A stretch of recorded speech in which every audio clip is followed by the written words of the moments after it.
में करीब 80% जनसंख्या हिंदू है, लेकिन बार बार ये सवाल क्यों उठता है कि हिंदुस्तान में हिंदुओं की अनदेखी हो रही है? दरअसल सवाल इसलिए उठता है क्योंकि तुष्टीकरण की राजनीति और हिंदू मान्यताओं पर बार बार कुठाराघात करने की रणनीति ने सवाल खड़े किए हैं। अब आरएसएस कह रहा है कि हिंदू मान्यताओं पर बार बार कुठाराघात होता है। अब आप सोचिए कि हिंदुओं के सबसे पूजनीय भगवान श्री राम आखिर कब तक टेंट में रहेंगे? आखिर हर बार हिंदू मान्यताओं को परेशान करने के लिए कोर्ट का ही सहारा क्यों लिया जाता है? क्या धर्म और कोर्ट का कोई संबंध हो सकता है? बल्कि इसे कहना चाहिए क्या आस्था और कोर्ट का कोई संबंध हो सकता है? और कोर्ट तो सबूतों के आधार पर चलता है, जबकि धर्म आस्था की बात करता है। आपको याद होगा सबरीमला में ऐसा ही कुछ हुआ था। यानी कुल मिलाकर इस देश में 80% हिंदू जनसंख्या अपनी धार्मिक मान्यताओं को पूरा करने के लिए क्या परेशान ही होती रहेगी? जल्दी से अब सवालों की बात करते हैं। पहला सवाल यही, क्या हिंदुस्तान में हिंदुओं की अनदेखी हो रही है? क्या हिंदू विश्वास पर या कहिए आस्था पर कानूनी हथौड़ा चल रहा है? क्या मध्यस्थता से ये विवाद सुलझेगा या फिर उलझेगा? क्या बातचीत से पहले धमकी वाली भाषा से समाधान निकलेगा? आखिर क्यों करते हैं आप धमकी वाली भाषा का इस्तेमाल अगर आप सोल्यूशन चाहते हैं, हल चाहते हैं? और हिंदुओं के विश्वास पर प्रश्न चिन्ह कब तक? कई खास मेहमान हमारे साथ हैं, आपको बता दें। हमारे साथ प्रेम शुक्ला जी हैं बीजेपी की तरफ से, पॉलिटिकल एनालिस्ट आशुतोष मिश्र, असद खान फलाही इस्लामिक स्कॉलर, स्वामी दीपांकर आध्यात्मिक गुरु हैं, अवनीजेश अवस्थी साहब हमारे साथ हैं, आरएसएस विचारक है। सबसे पहले प्रेम शुक्ला जी, आप ही के साथ में इस बहस की शुरुआत करिए और इसी सवाल के साथ कर रही हूं कि क्या हिंदुओं की आस्था की अनदेखी की जा रही है?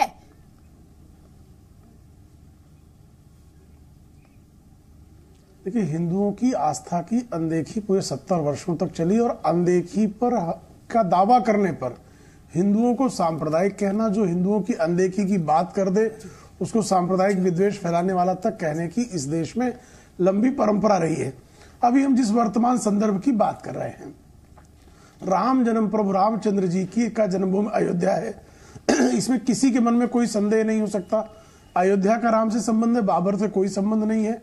सर्वोच्च न्यायालय के प्रति समग्र आदर होने के बावजूद मैं विधि विशेषज्ञ नहीं हूं, सामान्य नागरिक की तरफ यदि जानना चाहूं, एक बार सर्वोच्च न्यायालय कहता है कि ये आस्था का मामला नहीं है। एक बार सर्वोच्च न्यायालय कहता है इस पर जो है हमको देख लेना चाहिए कि इस पर क्या सर्वसम्मति से विवाद सुलझ सकता है। जस्टिस जेएस केयर, उसमें सारी जो पार्टीज हैं वो कहती है कि नहीं, इस पर कोई आवश्यकता नहीं है, मध्यस्थता का मार्ग नहीं है। वही सर्वोच्च न्यायालय कालांतर में कहता नहीं, आस्था का मामला है और फिर मध्यस्थता का यदि 1% भी अवसर है तो मध्यस्थता करनी चाहिए। अब जैसे मध्यस्थता की बात प्रारंभ होती है, एक पैनल बनाया जाता है। पैनल जैसे ही घोषित होता है, तत्काल जो है असदुद्दीन ओवैसी पैनल में जिस सदस्य का हिंदू आध्यात्मिक संत होने वाले व्यक्ति पर तत्काल प्रश्न चिन्ह खड़ा कर दिया जाता है। तो स्वाभाविक तौर पर बारंबार इस देश में पिछले 1000 वर्षों से हिंदू आस्थाओं पर प्रहार होता रहा है और अब जो है चूंकि सीधे प्रहार नहीं किया जा सकता, इसलिए अपरोक्ष रूप से कभी न्यायपालिका का मार्ग का दुरुपयोग करके, कभी अन्य किसी मार्ग का दुरुपयोग करके हिंदू आस्थाओं पर बारंबार चोट पहुंचाने का एक दुष्चक्र चलता रहा है। ठीक सर, दुष्चक्र चलता रहा है। असद खान फलाही, हिंदुओं की भावनाओं की, आस्था की अनदेखी का हर बार जाके कोर्ट का दरवाजा खटखटा दिया जाता है। रामलला, मैं तो आजादी की बात करती हूँ, 70 साल से टेंट में बैठे हैं। तो इसकी वजह क्या है मालूम है? इसकी वजह ये मत कहिए कि हिंदुओं को अनदेखा क्या है। इसकी वजह यह है कि दोनों ही तरफ की क़यादत, दोनों ही तरफ की लीडरशिप फेल हो गई इस विवाद का समस्या और का हल निकालने में।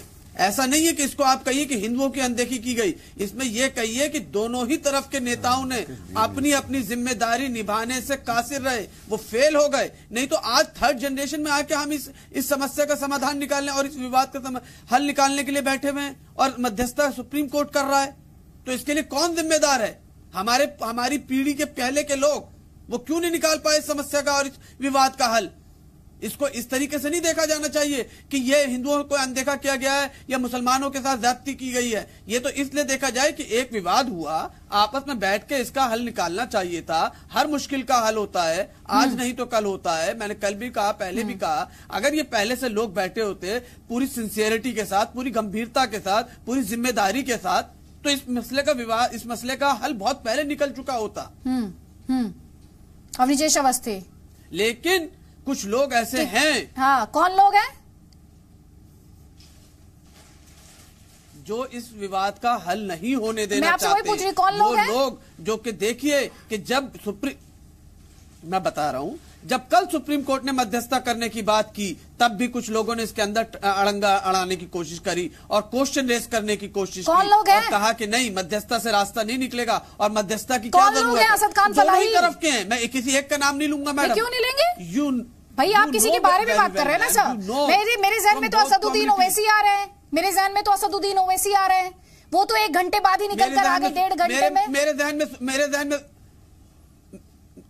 क्यों? मेरे जहन में सुब्रमण्यम स्वामी जी आ रहे हैं जो कह रहे हैं मध्यस्थता का क्या रोल है, नाउ यू आर टॉकिंग। होनी चाहिए। ठीक है अवनीश अवस्थी, आप बताइए। यही तो सुनना चाहती थी सर, मैं यही सुनना चाहती थी। अवनीश अवस्थी जी आपके पास नहीं आई थी, इसी सवाल को मैं आपके सामने रख रही हूँ। अदिति जी, एक बड़ी साफ सी बात है। अब तो सुप्रीम कोर्ट ने कह दिया ये आस्था का मसला है, मान लिया। हालांकि ये पहले कहा कि टाइटल सूट है, फिर कहा कभी आस्था, कभी टाइटल सूट, कभी आस्था। अब सुप्रीम कोर्ट ने कहा ये आस्था का मसला है।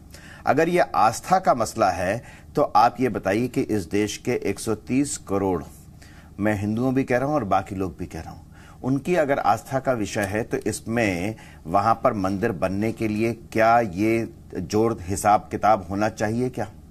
मुझे सीधी सी बात है, अगर ऐसा नहीं हो रहा, इसके बावजूद अगर आस्था का मसला है, उसके बावजूद अगर मध्यस्थता और ये सब चीजें चल रही हैं, तो हिंदुओं की उपेक्षा का प्रश्न नहीं उठता क्या? अब तो सुप्रीम कोर्ट ने कह दिया कि आस्था का मसला है, और आस्था का मसला है तो ये सिंपल सी बात है कि भगवान राम के जन्म का प्रमाण मांगेंगे आप मध्यस्थता में कि यहां हुआ था या यहां हुआ था, या यहां की जगह आप यहां बना लीजिए। फिर तो सीधा सा मसला, जो ही सुप्रीम कोर्ट ये कहता है कि आस्था का मसला ये मानता है, सीधे सीधे वहां पर भव्य राम मंदिर के निर्माण की प्रक्रिया शुरू हो जानी चाहिए। ठीक है, ठीक है। हालांकि उसमें फिर मुस्लिमों की जो मस्जिद से जुड़ी हुई आस्था है, कुरान से जुड़ी आस्था है, जो नहीं, मैं अगर आप चाहें तो मैं उसका भी जवाब दे सकता हूं। मैं बिल्कुल जवाब देता हूं, मैं 10 सेकंड में दे देता हूं आपको, 10 सेकंड में जवाब भी दे देता हूं उसका, कि अगर ये भी बात है कि मुस्लिम के वहां पर, पहली बात यह है कि बड़ी साफ सी बात है, उनकी भी आस्था है, मुस्लिम इस्लाम की भी आस्था है कि जहां जो भी विवादित स्थल पर नमाज अदा नहीं की जा सकती, तो ये तो उनकी आस्था का प्रश्न है। अगर वो अपनी आस्था से हटना चाहें तब यहां पर मध्यस्थता करें, नहीं तो मुझे लगता है अपनी आस्था का ख्याल रखते हुए उनको स्वयं ये कहना चाहिए ये विवादित स्थल है, इसलिए हम यहां पर होनी चाहिए, साफ सफाई होनी चाहिए, और भी कई नियम हैं। उनकी आस्था का मसला है, आज देखते हैं कौन अपनी आस्था पर कायम रहता है। आशुतोष मिश्र भाई, सवाल तो पूछे जाएंगे हिंदुओं की अनदेखी से जुड़े हुए। अगर सर सुनिए, मेरी बात सुनिए, अगर कोर्ट में जाके कपिल सिब्बल जैसे लोग कहेंगे कि भाई टाल दीजिए चुनाव तक, या फिर कहेंगे राम सेतु जो है वो तो मिथिकल है, राम मिथिकल है, तो फिर तो सवाल पूछे जाएंगे। क्यों नहीं कहेंगे कि हिंदुओं की अनदेखी हुई? बिल्कुल। और जो है उन लोगों को भी याद कर लीजिए जिनका कि 1994 के एफिडेविट के आधार पर आज सुब्रमण्यम स्वामी और योगी आदित्यनाथ कहते हैं कि सरकार का जो स्टैंड था वो सही था। उनको भी याद करना आवश्यक है। और मध्यस्थता का मतलब क्या होता है? मध्यस्थता का मतलब ये नहीं होता गिव एंड टेक। मध्यस्थता का मतलब ये होता है कि शांति से एक दूसरे की बात सुनिए, जहां पे कि आप एक डिसीजन पे पहुंच सके। आस्था जो कोर्ट ने कहा है बहुत ही उचित कहा है, लेकिन आस्था का मतलब यह नहीं होता कि देश कानून से नहीं चलेगा। देश में कानून आस्था के ऊपर आता है। मैं आशुतोष का जवाब देना चाहूंगा। ये दो चीजें हम लोगों को नहीं भूलनी चाहिए। और एक विचारक ने कहा है कि कई बार विवादों में क्या होता है कि हर पक्ष सोचता है कि वो सही है और दूसरा पक्ष जो है वो राक्षस है।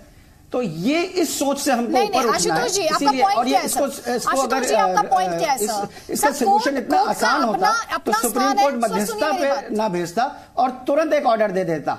आशुतोष जी, कोर्ट का अपना स्थान है, आस्था अपनी जगह है सर, और कहीं ना कहीं उसमें इस समय मध्यस्थता की बात करके कोर्ट उस आस्था के इशू को एड्रेस करने की कोशिश कर रहा है। अवनीश जी, मैं जानती हूं आप कहना चाहते हैं, ठीक है, लेकिन बात कहना चाहता हूं कि आशुतोष जी आप जो बोलते हैं जरा सोच लीजिए। आपने कहा कि आस्था का मसला है, कोर्ट ने कहा, लेकिन देश कानून से चलेगा।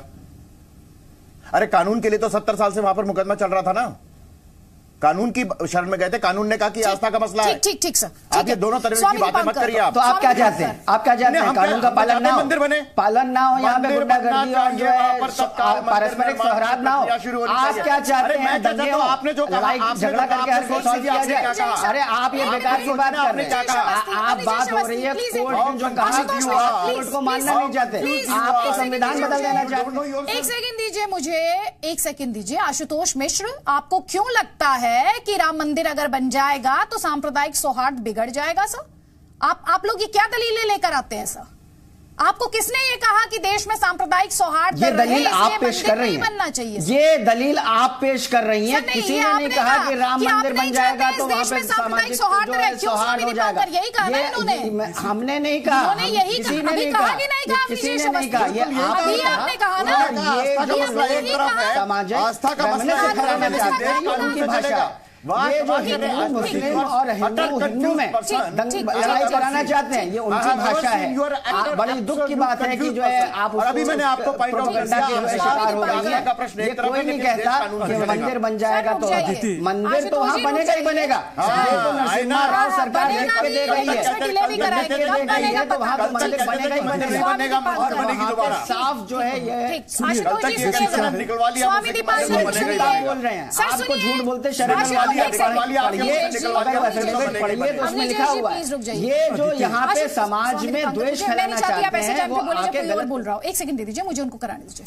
बेसिक अदिति, इस देश में है क्या कि जो व्यक्ति मौन हो, जो व्यक्ति शांत हो या जो व्यक्ति टकटकी लगाए किसी चीज के प्रति प्रतीक्षा करे, वो व्यक्ति कमजोर हो जाता है, ऐसा लोग समझते हैं, जहां तक मैं समझता हूं।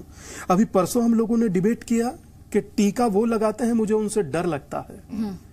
मैं समझ नहीं पाता हूं कि आप चल किस दिशा में रहे हैं। एक मुझे दो पंक्ति याद आती है कि बोले कि तुम्हारे पांव के नीचे जमीन नहीं, गजब तो यह है कि फिर भी तुम्हें यकीन नहीं। आप परिस्थिति को समझ नहीं पा रहे हैं। आप 120 करोड़ लोगों की या 107 करोड़ लोगों की आस्था को अनदेखी कर रहे हैं। मैं कोर्ट का धन्यवाद जरूर करूंगा कि उन्होंने पहली बार किसी जज साहब ने कहा कि यह आस्था से जुड़ा मामला है। मैं पहली बार ऐसा सुना हूं, वरना अब तक सब कह रहे थे कि टाइटल सूट ही है। मगर उससे भी ज्यादा महत्वपूर्ण दो बातें हो जाती हैं अदिति। प्रथम ये कि इतने लंबे समय से चले आ रहे मुकदमे पर कोर्ट ने यह पहल की है। मैं कोर्ट के विषय में एक शब्द नहीं बोलूंगा, मैं सम्मान करता हूं। मगर मैं ये कहूंगा कि जब तक प्रोसीडिंग पूरी हो, जब तक जो उसका अनुवाद होना है पूरा हो, तब तक आप 2 महीने में जो कर सकते हो, और 2 महीने भी नहीं कहूंगा, 56 दिन बोले हैं। जी 56 दिन, 8 हफ्ते। हाँ, 56 दिन बोले हैं। तो उन 56 दिनों के अंतराल में आप लोग बेहतर कुछ कर पाए, जिसमें देश का माहौल भी अच्छा बना रहे। परंतु आप इस तरीके की जब बातें बोलते हैं ना सर, तो कहीं ना कहीं बहुत हृदय पर कुठाराघात कर जाती हैं। ठीक। असद खान फलाही स्वामी दीपांकर को सुन रहे थे। लंबी लड़ाई ना सिर्फ उन्होंने राम मंदिर के लिए, बल्कि उनके दादा ने लड़ी है। क्या कहेंगे आप? बातचीत से पहले ये जो धमकी वाली भाषा जिसका इस्तेमाल असदुद्दीन ओवैसी की तरफ से किया गया, ऐसे सुलझेगा राम मंदिर? हमेशा तो इसीलिए तो देखिए, several attempts have been made before this also. इससे पहले भी बहुत सारे प्रयास किए गए, लेकिन उन प्रयासों को फेल करने की कोशिश की गई, उन प्रयासों को विफल करने की कोशिश की गई। हमें ऑप्टिमिस्टिक रहना चाहिए, हमें होपफुल रहना चाहिए। सुप्रीम कोर्ट इज होपफुल कि इस मेडिएशन से कुछ न कुछ एमिकेबल सॉल्यूशन निकलेगा। उसमें खलल डालने की बात भी की जाती है। प्रेम शुक्ला जी 20 सेकंड सर मेरे सामने। सॉरी फलाई साहब, मैं आपको इसलिए दे रही हूँ क्योंकि मैंने आपको पहले मौका दिया था। ठीक है प्रेम शुक्ला जी, सर 20 सेकंड से प्लीज मुझे ब्रेक लेना, उसके बाद सर जल्दी से क्लोजिंग कमेंट आपका। जी देखिए बारंबार बाधाएं उत्पन्न करने का एक मुस्लिम पक्ष की तरफ से प्रयास रहता है। 1987 में बाधा की, 1989 में बाधा की, 91 में, 2001 में, और अभी भी बाधाएं पैदा करने से असदुद्दीन ओवैसी जैसे लोग बाज नहीं आ रहे। और फलाही जैसे लोग वो कट्टरपंथियों के थोड़े से लिबरल मुखौटे हैं, और इनका इरादा वहां पर मंदिर ना बनने पाए, इसके लिए क्या किया जा सकता है वो करते हैं। हिंदुओं की आस्था पर चोट, इनका आएगा तो इस्लाम सर्वश्रेष्ठ है, हमारी बात आएगी तो कानून सर्वश्रेष्ठ है। ठीक। आप सभी मेहमानों का फिलहाल बहुत बहुत शुक्रिया।